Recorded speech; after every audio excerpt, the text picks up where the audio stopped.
안녕하십니까. 저는 베드로 153 선교교회의 유호세 집사입니다. 오늘 이 동영상의 주제는 교회는 그리스도의 몸이다. 이런 말씀으로 교회 성도, 작은 한 성도의 입장에서 좀 말씀드리고자 합니다. 상아탑이란 말 아마 아시는 분도 있을 겁니다. 요즘 젊은이들은 잘 안 쓰지만 상아탑과 우골탑. 상아탑은 어떻게 대학을 또 어떤 학원을 일으키는 말, 뭐 본뜻은 아닙니다만은 그렇게 지칭했습니다. 그래서 대학교를 뭐 상아탑 이렇게 얘기합니다. 근데 또 한편으로 우리 아버지 어머니 세대 또 저희 세대도 마찬가지지만 아이들을 대학에 보내려면 굉장히 형편상 어려운 가정이 참 많았습니다. 그래서 너무 어려워서 대학을 못 보내는 가정도 많이 있었지만 혹시 뭐 조그만 재산, 뭐 소로 대변합니다만은 집에 소랍도 있으면 그 소를 팔아서라도 그걸로 학비를 대서 대학에 보내는, 그래서 그 대학을 또 다른 말로 우골탑이라고도 지칭했습니다. 우리의 그 아버지 어머니 또 저희 세대들의 사실은 그 노력을, 피와 땀을 흘리는 노력을 대학을 아이를 잘 가르치기 위해서 그 노력을 하나의 상징적으로 표현하는 말입니다. 또 바벨탑 들어보셨을 겁니다. 우리가 크리스찬으로서 뭐 바벨탑, 저도 요즘 많이 씁니다. 뭐 세상이 바벨탑을 쌓고 있다. 뭐 이런 얘기 많이 하기도 합니다. 그런데 여기 성경에 보면 그 예수님께서 물었습니다. 너희는 나를 누구라 하느냐? 그랬더니 시몬 베드로가 예수님은 주는 그리스도여 살아계신 하나님의 아들이시이다. 이신이이다. 이렇게 얘기합니다. 그랬더니 예수님께서 너는 참 복이 있다. 너가 그걸 알게 한 거는 내 아버지다. 그래서 너는 이제 베드로라. 내가 이 반석에 너의 그 고백 위에 내 교회를 세우리니 음부의 권세가 이기지 못하리라. 이렇게 말씀하십니다. 그럼 오늘날 저도 교회에 출석하고 있고 지금 한국에서는 베드로 153 선교교회에 신도로 출석하고 있습니다. 그리고 같은 성도들끼리 교제하고 또 서로 격려하고 이러면서 살고 있습니다. 그러면 지금 우리 교회는 예수 그리스도의 몸으로서 하늘나라의 탑을 쌓고 있는지, 아니면 인간들이 하나님이 되고자 하는 그 노력의 그 일환으로 쌓고 있는 바벨탑인지, 아니면 더 나쁘게 뭐 돈의 신, 뭐 출세의 신, 뭐 많은 잡신들이 세우고 있는 귀신탑인지 우리는 분별해야 합니다. 내가 지금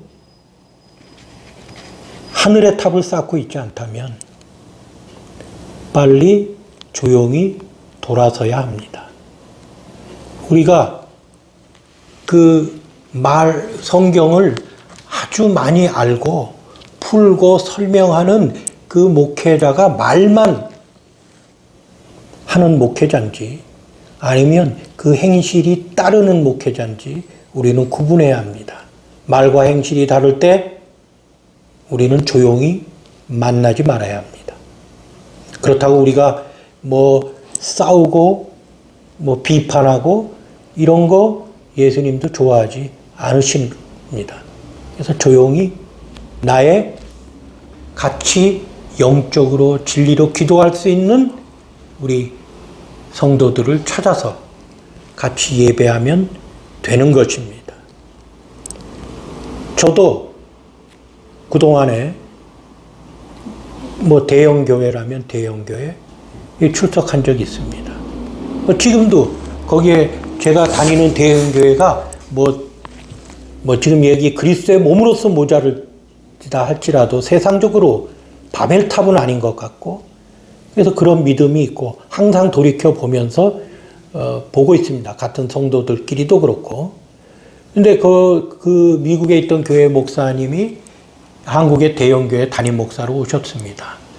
그래서 제가 한국에 방문했을 때 그 목사님 교회에 가서 예배 드리고 또 개인적으로 만나 뵙고자 했습니다. 그랬더니 그 비서 목사하고 연락을 하고 비서 목사가 스케줄을 잡아줬습니다. 1부와 2부 사이에 한 20분 정도 여유 있는데 그때 만나 뵀었습니다. 아주 반가워하시고 뭐 저도 반갑고 인사는 나눴습니다마는 그 다음부터는 그 교회에 출석하지 않았습니다. 뭐 예배 드리러 가지 않았습니다. 뭐 제가 뭐 섭섭하고 뭐 그런 감정은 아닙니다. 어떤 슬픈 마음이 들었습니다. 또 제가 탑골공원 앞에서 전도를 합니다.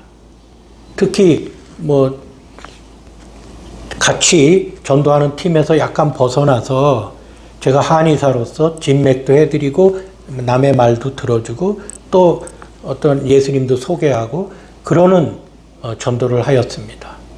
그때 제가 한 권사님을 만났었습니다. 그 권사님은 저희들한테 막 자기 이렇게 유모차 같은 걸 끌고 다니는데 거기에 있는 사탕 주워 주시고 제 주머니에도 뭐 마실 것도 주시고 또 앞에 있는 그 집이 없어서 거리에서 막 자고 하는 그 홈리스들을 가서 얘기도 하고 그 홈리스들이 굉장히 좋아했습니다. 누나처럼 따르고.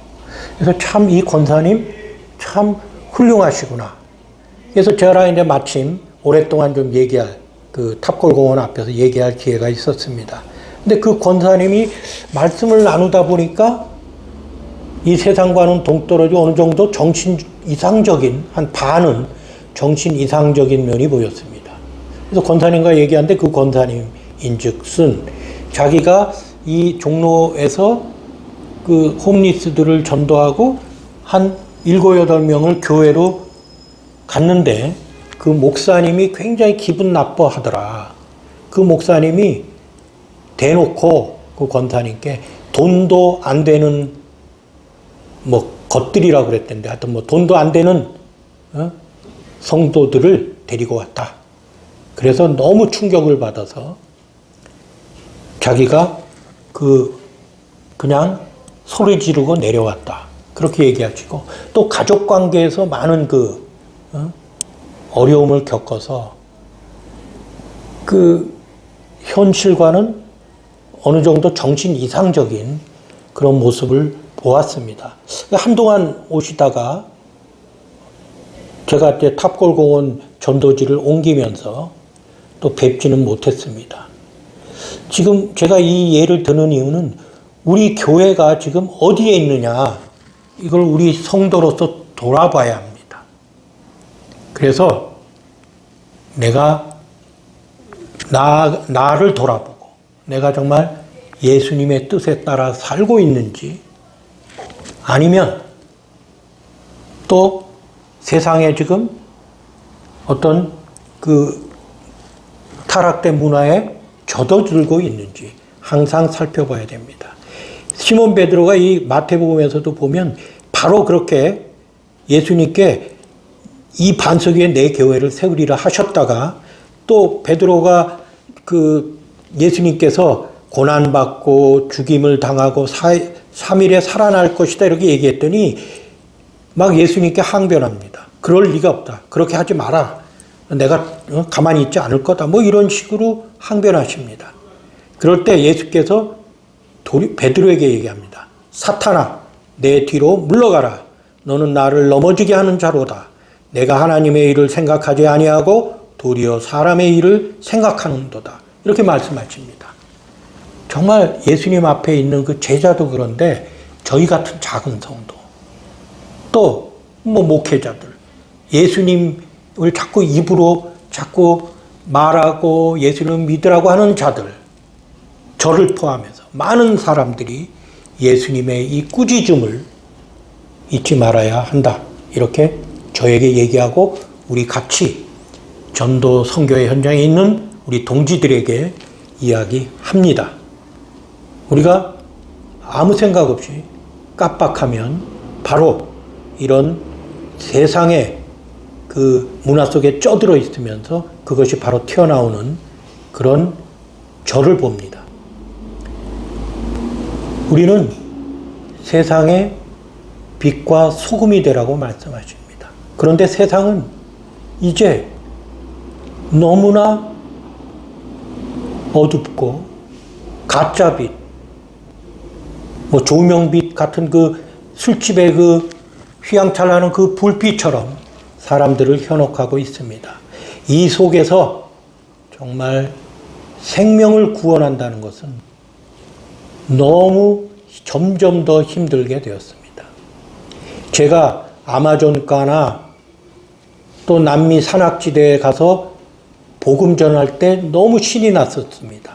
왜냐하면 그 영혼들이 조그만 질병을 고쳐줘도 바로 하나님을 받아들이고 믿는다 하고 또 같이 예배 드리게 되고 예배 공동체가 생기고 이런 모습을 봤습니다.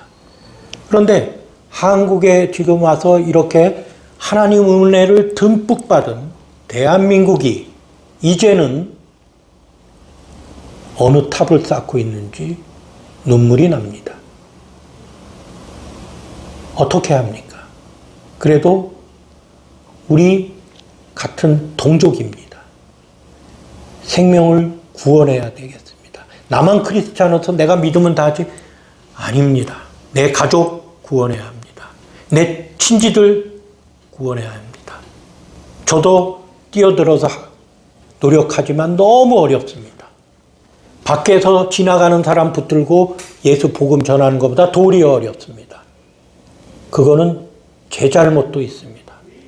예수님을 믿는다 하면서 그들에게 본이 되지 못했고 그들을 저를 보고 믿을 수 있는 그런 본보기가 되지 못했다는 것을 회개합니다. 우리 나를 내 예수님과의 관계를 돌아봐야 됩니다.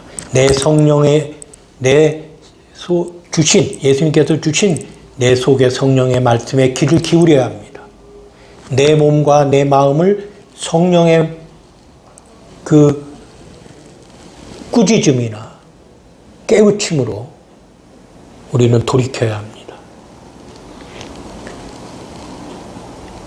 참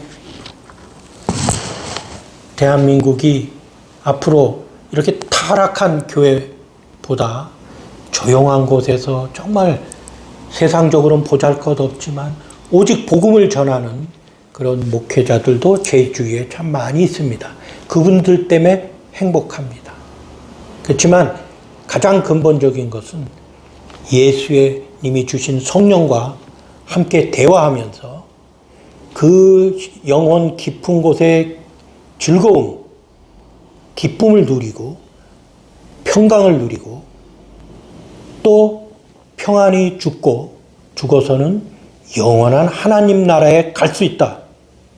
이것은 생각이 아닙니다. 예수님이 주신 성령과 얘기할 때 확실해집니다. 그리고 우리는 그 길로 계속 걸어가면 우리가 하나님 앞에 섰을 때 잘했다 칭찬받는 그런 성도가 되기를 저에게 이야기하고 제 주위에 있는 성도들 이 동영상을 보시는 여러분께 함께 하자고 말씀드립니다. 감사드리고 축복합니다.